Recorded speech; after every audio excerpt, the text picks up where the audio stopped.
Without cross and without church, the lost Gnostic gospel. Do you feel it? That silent pulse beneath the deafening noise of the world. It is not a voice that reaches your ears. It is a resonance that rises up your spine, a vibration that reverberates in your bones, in your blood. It is an ancient memory, a forgotten song your soul yearns to sing, a remembrance of something vast, primordial, something you were told you had lost forever, perhaps that you never even possessed. They gave you countless names for this relentless quest. They called it religion, faith, the search for salvation. They built towering edifices to house this search of yours and created heavy symbols to represent it, to give you an external focus. But what if the search itself was the most subtle of distractions? What if the map you so desperately seek is not hidden in a desert vault, locked away in an ancient book, but is holographically encoded in every cell of your existence? Today, we will not learn. Learning is an act of accumulating external information. Today, we will remember. Remembering is an act of internal activation. We will take a phrase that sounds like the purest heresy to sleeping ears, but resonates like a crystal-clear bell of truth for awakening souls. Without cross and without church, the lost Gnostic gospel. This is not an attack on any belief. It is a key of liberation. It is not a denial of any divinity. It is the activation of the divinity that resides within you. Together, we will decode this frequency, not as a doctrine to be followed, but as a vibrational map of return to your original and forgotten sovereignty. Because the journey for this lost gospel, the journey lived without ace, without cross and without church, was never about reforming an earthly faith. It was never about finding a better book or a purer rule to follow.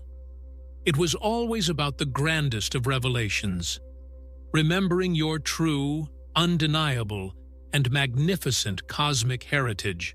Prepare to unlearn the lies you were taught about your smallness. Prepare to remember that you are not a broken sinner, born in debt and in need of external salvation. You are a pure spark of the divine fullness, a fragment of a star, an emissary of the original light, who bravely chose the adventure of incarnation on this plane of forgetfulness. You did not come here to bow, to beg, to feel guilty. You came to awaken, to remember, and to illuminate the path back home, a path that has always been, and always will be, paved within you.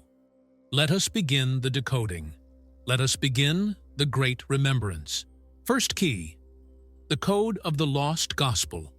Let's start with the first component of our key, the lost gospel.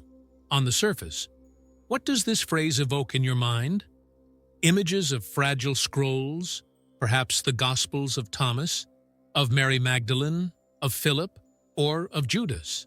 Books and codices buried in the sands of Egypt, in Nag Hammadi, discovered by chance, containing secret words and profound teachings of Jesus that the nascent orthodoxy feared and, therefore, suppressed. The traditional, most common interpretation casts us in the role of spiritual archaeologists. We are digging into the past, sifting through the dust of history in search of fragments of a truth that was denied to us. It positions us as passive recipients, waiting for an external object to deliver wisdom to us. This narrative, though full of mystery and romanticism, still operates within the old paradigm of external power.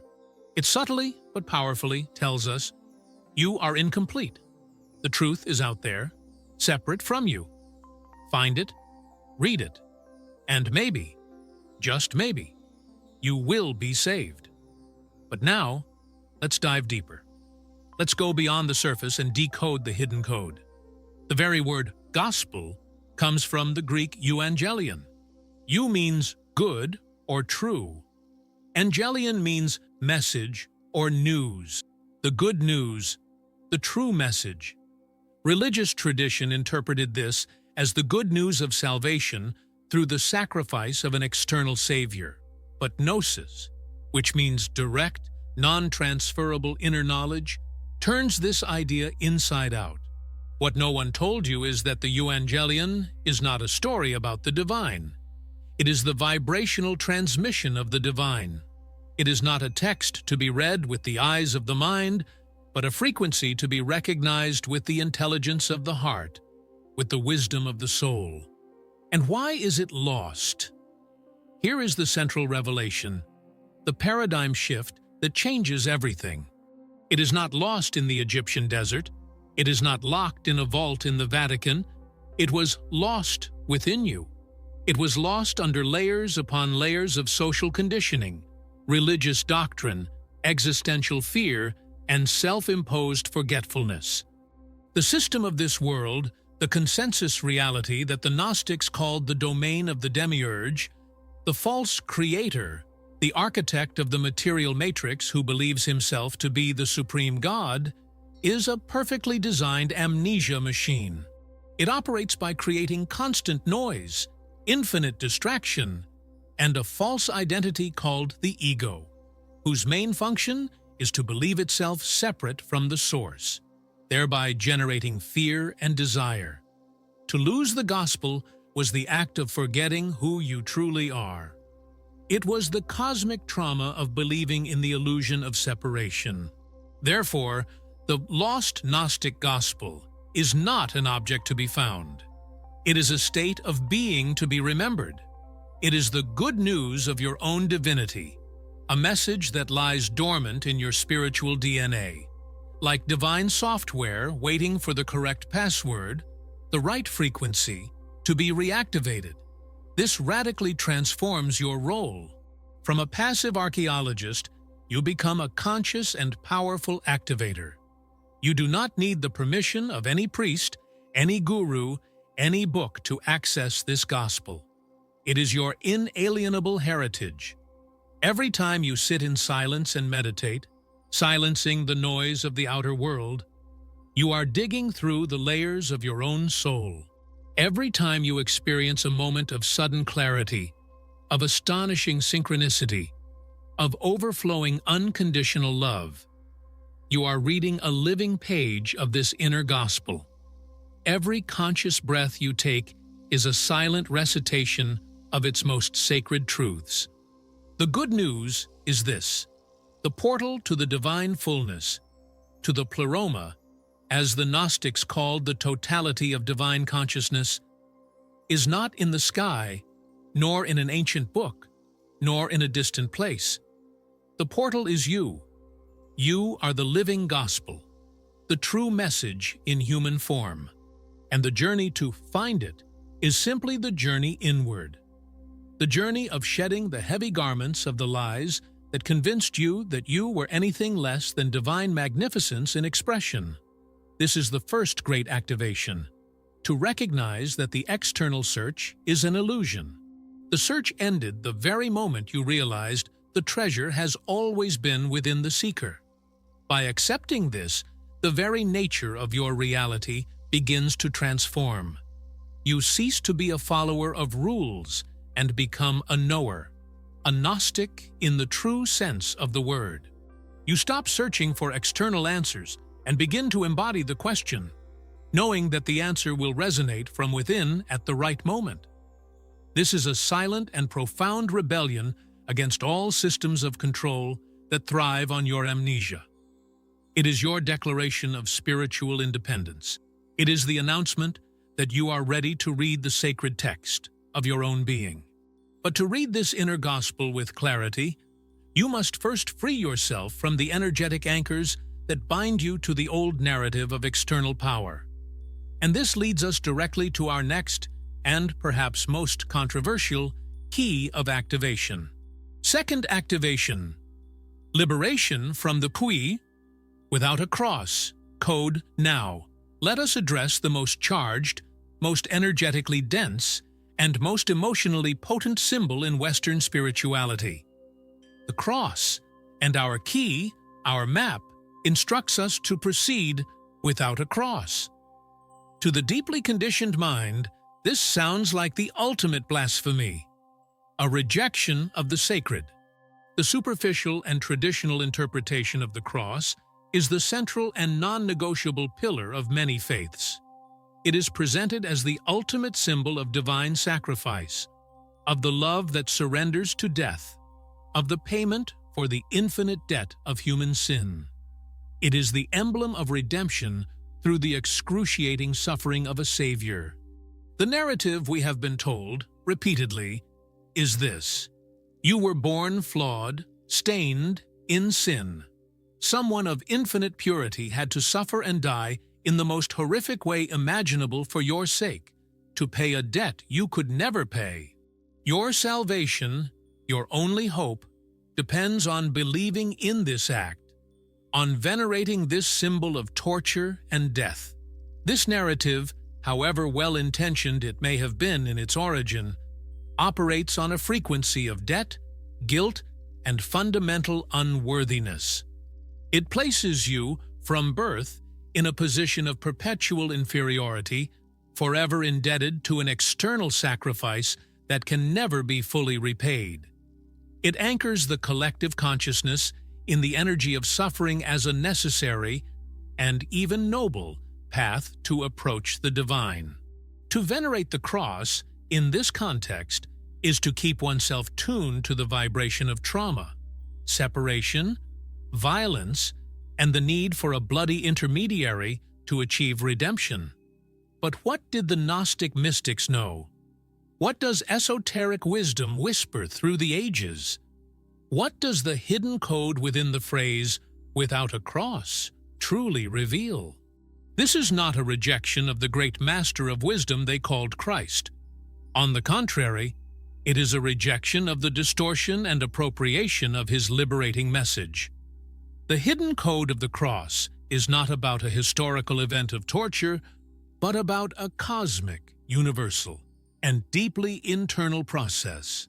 The cross, in its geometric and symbolic essence, long before it was used for crucifixions, represented the intersection of two planes, the vertical and the horizontal. The vertical line represents spirit, consciousness, the connection to the divine, the flow of energy from the source into matter, the axis of the world. The horizontal line represents matter, time, space, the human experience on the earthly plane, with all its challenges and beauties. You do not need a cross of wood or metal to wear around your neck, because you are the cross, your own body, standing on the earth, conscious of your existence, with arms outstretched to embrace the world, is the living cross. You are the sacred meeting point, the cosmic nexus where heaven and earth meet, where infinite spirit becomes incarnate in finite form. This is the true and continuous meaning of incarnation. It was not a singular event that happened 2,000 years ago. It is the miraculous process that is happening in you right now. You are the portal where cosmic consciousness experiences itself in human form. So, what does it mean, in practice, to proceed without a cross? It means consciously freeing yourself from the frequency of debt, guilt, and external sacrifice. It is your declaration of spiritual sovereignty. It is telling the universe, I no longer need to focus on a symbol of suffering to connect with the divine, because I now recognize that the divine connection is alive and pulsating within me. I am the point of intersection. It is a peaceful, yet powerful rebellion against the theology of guilt. You were not born in debt. You were born as a divine spark, pure and whole, a direct emanation of the Source, who bravely chose the adventure of experience on the horizontal plane. Your purpose is not to be saved from your humanity, but rather to infuse your humanity with the full consciousness of your divinity. This activation represents a radical shift of power. It moves the focus from the traumatic event of the crucifixion to the transformative power of the resurrection, not as an external historical miracle, but as the continuous process of inner awakening that happens every time you die to a false belief about yourself and are reborn into a deeper truth. Without a cross is the dissolution of the belief that suffering is a prerequisite for spirituality. It is the understanding that joy, sovereignty, creativity, and self-awareness are your divine birthright. It is reclaiming the power of the inner Christ, the Christ consciousness, which is not the exclusive possession of one man, but the golden, latent potential within every human soul. By releasing the heavy energetic anchor of the external cross, you free yourself to become the living temple, the sacred meeting point. You stop looking outward, upward, for salvation, and you begin to radiate salvation, gnosis, liberating knowledge from the inside out. You become the message itself. This is one of the most profound activations a seeker can experience. It is the definitive transition from a spirituality based on the fear of punishment to a spirituality based on the love and recognition of one's own divine essence. But to fully become this living temple, there is one last external structure, the most powerful of all, that we must dissolve. And this brings us to our final and most liberating key. Third activation, the sovereignty of the without a church, code. Finally, we arrive at the third and final part of our powerful activation key, without a church. What does this phrase bring to mind? For most, the word church immediately signifies a physical building, a place with pews, an altar, a pulpit, stained glass windows. More broadly, and more importantly, it represents an institution, a religious organization with a hierarchy of power, with dogmas, rituals, and rules. The traditional interpretation tells us that the church is the house of God, the sacred and designated place where the community must gather to worship, to receive the correct teachings, and to find the path to salvation. It positions itself as the official and indispensable intermediary between humanity and the divine. The narrative is clear and has been repeated for centuries. You need the institution. You need the priest, the pastor, the dogma. You need the external structure to validate, legitimize, and guide your spiritual connection. Outside of it, you are lost, adrift in error and darkness. This structure, for millennia, has kept spiritual power concentrated outside the individual.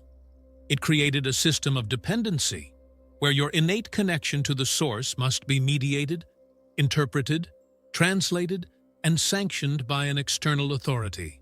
It taught you to look for God in buildings made by human hands, instead of looking for Him in the only place where He truly resides, within your own being.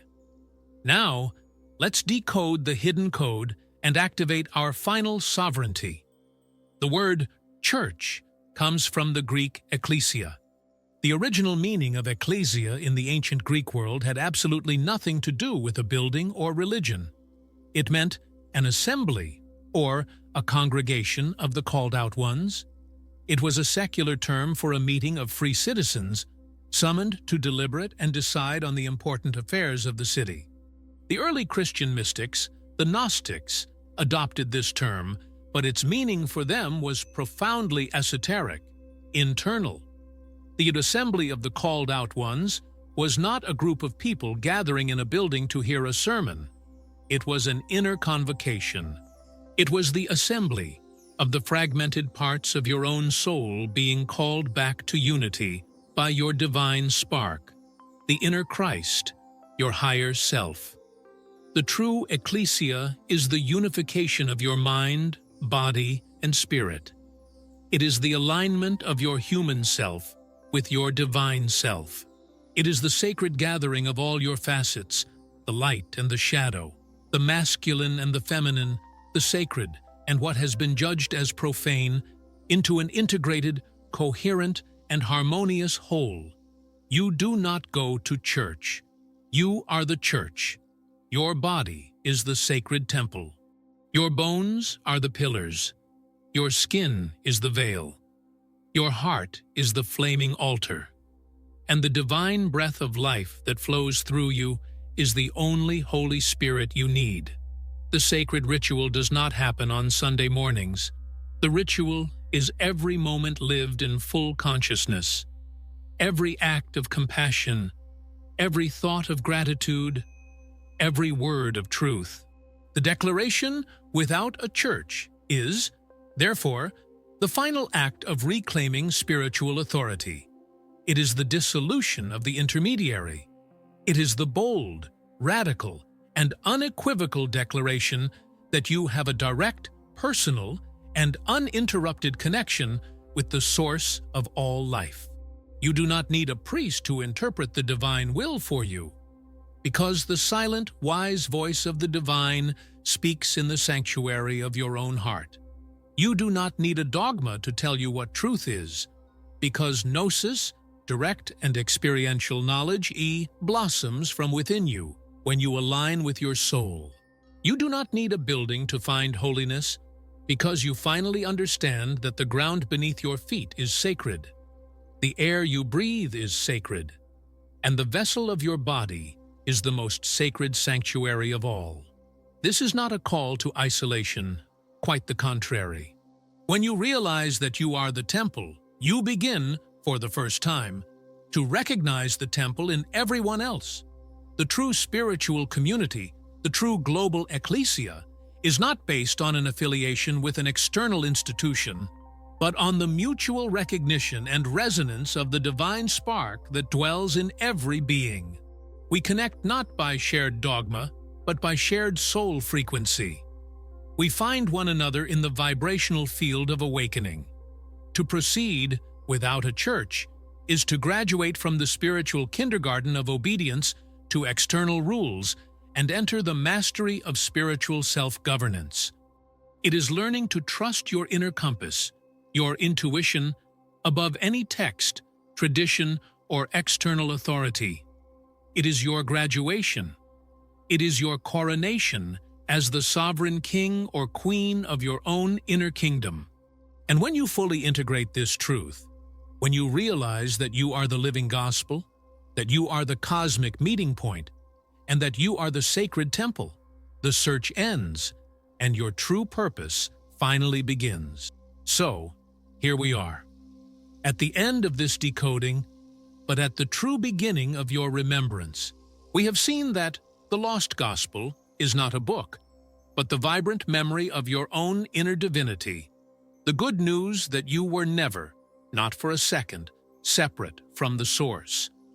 We have seen that without a cross is not a denial, but a liberation from the frequency of debt and suffering, a recognition that you are the sacred and living intersection of spirit and matter.